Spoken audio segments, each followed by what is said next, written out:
संबंध नामक इस पुस्तक के चौथे अध्याय में आचार्य जी समझाते हैं कि आम लोगों का प्रेम कैसे रिश्तों में अपने फायदों के लिए किसी की भी जान ले लेता है। जी हाँ, हमारी रोजमर्रा की जिंदगी में अधिकतर संबंध खून के प्यासे भी होते हैं, पर चूंकि हम होश में नहीं होते इसलिए हमें लगता है यह कैसे संभव है। आइए इस अध्याय को पढ़कर प्रश्नकर्ता और आचार्य जी की बातचीत को ध्यान से सुनते हैं। प्रश्नकर्ता कहते हैं, आचार्य जी, जब माता पिता हमारी शिक्षा, अच्छी परवरिश हेतु इतना निवेश कर रहे हैं तो ये बात तो लाजमी है ना कि वो हमसे भविष्य में कुछ पाने की भी उम्मीद रखें। इसमें गलत क्या है? आचार्य जी कहते हैं, ये रिश्ता व्यापार का है।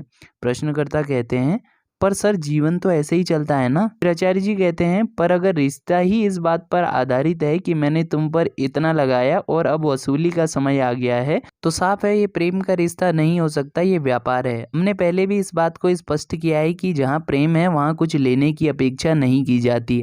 आप जिसे प्रेम कह रहे हैं इसी का तो अंजाम है भ्रूण हत्या जैसे गंभीर अपराध। आज भी लड़के को एक पैसा देने वाली मशीन माना जाता है। यही कारण है कि जब 1000 लड़के पैदा होते हैं तो उसके पीछे 100 ही लड़कियां पैदा होती हैं। ये सब कहाँ गायब हो जाती हैं? क्योंकि दिमाग में एक बात तय है, अगर लड़का होगा तो उस पर आज निवेश करने पर उससे बुढ़ापे में रिटर्न और सुरक्षा भी मिलेगी। लेकिन लड़कियां चूंकि यह नहीं कर पाएंगी तो इन्हें पैदा होने से पहले ही मार दो। तो इस तरह खून के प्यासे हमारे संबंध ये साफ बतलाते हैं कि जहाँ प्यार और व्यापार साथ आते हैं वहाँ फिर कत्ल, हिंसा होती है। जानते हो, कई लोग यहाँ जो बैठे हैं तुम्हारे पैदा होने से पहले कई लड़कियों की लाश गिरी होगी। तो ये है तुम्हारे प्रेम की हकीकत। सोचो ना, अगर प्रेम होता और लेने की कोई कामना ही नहीं होती तो फिर न तो भ्रूण हत्या होती और न लड़का और लड़की के बीच का यह भेद होता।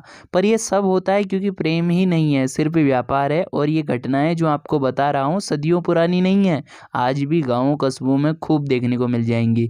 तो जरा सा अगर चौकन्ने हो जाओ, होश में रहो, तो पता चलेगा प्रेम के नाम पर हमारे संबंधों में क्या क्या हो रहा है और सब समझ आने लग जाएगा। तो साथियों, इस तरह आचार्य जी इस वार्ता को विराम देते हैं। संबंध नामक इस पुस्तक के चौथे अध्याय को अगर आप विस्तार से पढ़ना चाहते हैं तो अमेज़न से आप ये पुस्तक ऑर्डर कर सकते हैं।